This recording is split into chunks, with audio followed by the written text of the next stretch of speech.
दोस्तों नमस्ते। आपका द यंग किसान चैनल पर एक बार फिर से स्वागत है। भाई देखिए, पिछले कई दिनों से हल्दी जो है उस पर जो है गिरावट का रंग जो है वो चढ़ गया, यानी कि हल्दी थोड़ी फीकी पड़ गई। यानी पिछले 1 से 2 महीने में हल्दी के भाव जो है डबल हो गए थे। अब उसमें जो है गिरावट का दौर देखने को मिल रहा है और लगातार जो है हल्दी के भाव गिर रहे हैं। तो सभी के मन में सवाल है और सभी लोग कमेंट करके बोल भी रहे हैं कि भाई हल्दी के बारे में थोड़ी जानकारी दी जाए कि आगे जो है आने वाले दिनों में इसके जो भाव हैं वो किस तरह के देखने को मिल सकते हैं। तो इस वीडियो में हम जो है आपको हल्दी के बारे में जानकारी देने जा रहे हैं। देखिए, हमने पिछले महीने जो है हल्दी के भाव में गिरावट का दौर देखा और जो हल्दी 2 महीने में डबल हो गई थी उसमें ठीक ठाक गिरावट देखने को मिली, यानी कि बड़ी गिरावट का दौर हमने देखा।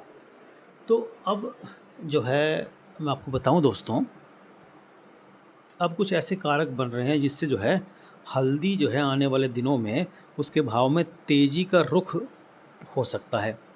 हालांकि हो ये रहा है कि देखिए, जो हल्दी उत्पादक राज्य हैं और हल्दी उत्पादक इलाके हैं वहाँ पर हो रही है बारिश। तो बारिश की वजह से हल्दी की फसल को हो रहा है फ़ायदा। हालांकि कुछ जगह जो है हल्दी की जो पैदावार है वो कम होने की उम्मीद है।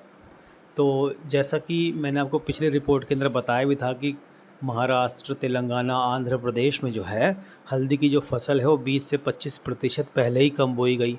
उसके बाद जो है बारिश नहीं हो रही थी, जिससे ऐसा लग रहा था कि हल्दी की फसल को नुकसान होगा। लेकिन अब जो है थोड़ी लेट हुई, लेकिन बारिश हुई जिससे फसल को थोड़ा फ़ायदा हो रहा है। हालांकि महाराष्ट्र में कुछ इलाकों में भी बारिश नहीं है जिससे फसल को थोड़ा नुकसान हो सकता है।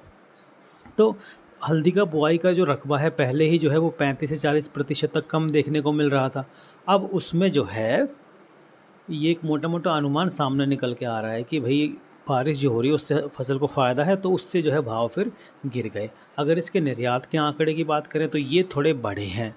अप्रैल से जून 2023 के दौरान जो है हल्दी का निर्यात दोस्तों 57,775.30 टन पहुँच के, जो कि 16.68% बढ़ा है। और अभी देखिए त्योहारी सीज़न बाकी है, शादी का सीज़न बाकी है और विदेशी डिमांड बाकी है। तो इन सबको देख के लग रहा है कि हल्दी जो है वो उसके भाव में तेज़ी का रुख आने वाले दिनों में बन सकता है। फ़िलहाल जो है हल्दी सीमित उसकी आपूर्ति देखने को मिल रही है ज़्यादातर मंडियों में। फिर आपकी चाहे सांगली हो, निज़ामाबाद हो, डुग्गीराला हो और ईरोड हो, तो बड़ी-बड़ी जो मंडियाँ हैं वहाँ पर जो भाव फ़िलहाल सीमित आपूर्ति की वजह से स्थिर देखने को मिल रहे हैं। तो सभी इंतज़ार कर रहे हैं कि भई अब जब डिमांड निकलेगी तो भाव चढ़ेगा। और दक्षिण भारत में देखिए हल्दी का जो प्रोडक्शन है एक अनुमान के मुताबिक 45 से 50% की उसमें कमी देखने को मिल रही है। और अभी देखिए अंतर्राष्ट्रीय मांग भी निकलेगी, क्योंकि हल्दी के जो निर्यात के आंकड़े हैं वो देखिए बड़े हैं। 16.87% का निर्यात जो है बढ़ा है। तो इससे एक संकेत ये दिखाई दे रहा है कि भाई आने वाले दिनों में जो अंतर्राष्ट्रीय मांग है वो थोड़ी मजबूत दिखेगी, जिससे जो है इसका विदेश को जाएगा व्यापार, तो फिर भाव चढ़ सकता है जब मांग निकलेगी।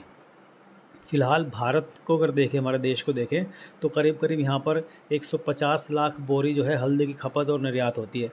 यानी कि अगर टोटल इतना होता है, लेकिन उत्पादन जो है फ़िलहाल इस साल जो है 55 से 56 लाख बोरी तक ही कई जानकार बता रहे हैं। तो ऐसा अगर होता है, यानी कि अगर माँग आती है और उसके मुकाबले अगर आपको देखो थोड़ी आपूर्ति कम है, तो फिर भाव में जो है तेज़ी आनी बनती है।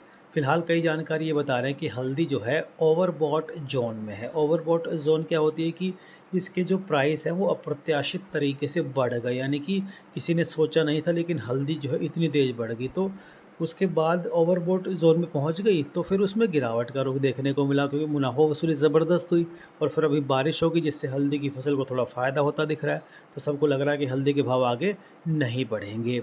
लेकिन मुनाफा वसूली फिर जब हो रही है ना इसके अंदर, तो ऊंचे भाव चले गए इसके, तो उस वजह से मांग थोड़ी कम हो गई। लेकिन अब धीरे धीरे हल्दी जो है तेज़ी का रंग दिखाएगी और आने वाले करीब कई जानकार बता रहे हैं कि भैया 60 से 90 दिन में जो है हल्दी का जो भाव है वो 18,000 से लेकर 21,000 का आंकड़ा जो है छू सकता है। और 2024 में तो हल्दी जो है मैं आपको बताऊं कि तेज़ी का रंग पक्का दिखाएगी, इसमें कोई दो राय है नहीं। क्योंकि हल्दी की जो उत्पादन है वो कम आएगा और जनवरी में जब इसकी फसल आएगी तो पता लग जाएगा भाई कितना उत्पादन इसका आने वाला है। हालाँकि ये तय है कि उत्पादन पिछले साल के मुकाबले कम आएगा, माँग ठीक-ठाक रहेगी, तो भाव चढ़ेगा। तो अभी देखिए थोड़ी-सी इसमें इंतज़ार करने की ज़रूरत है, और अगर क्या कहते हैं आपको मुनाफ़ा मिल रहा है तो आपको हल्दी अभी ज़रूर बेचनी चाहिए। फ़िलहाल थोड़ी-सी उठापटक भाव में देखने को मिलती ही रहेगी, और अगर बारिश अच्छी हो जाती है तो और भी ज़्यादा हल्दी टूट सकती है, उसमें गिरावट आ सकती है। लेकिन लॉन्ग टर्म में अगर देखें तो हल्दी जो है उसके भाव में तेज़ी का रुख है, थोड़ा धैर्य बनाकर रखना चाहिए। बाकी अगर आपको मुनाफ़ा मिल रहा है तो भैया ज़रूर बेचना चाहिए, और रोज़ाना भाव के लिए, रोज़ाना तेज़ी मंदी की रिपोर्ट के लिए हमारे व्हाट्सएप ग्रुप की सेवा भी आप ले सकते हैं दोस्तों। हालाँकि इस सेवा के लिए आपको मामूली सा शुल्क चुकाना पड़ सकता है।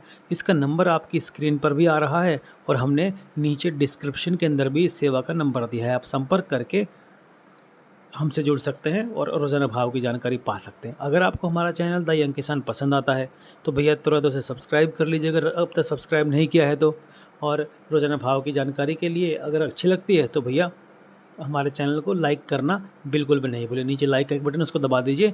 आपके लाइक से हमें बड़ा हौसला मिलता है। जय जवान जय किसान जय हिंदुस्तान दोस्तों, नमस्ते।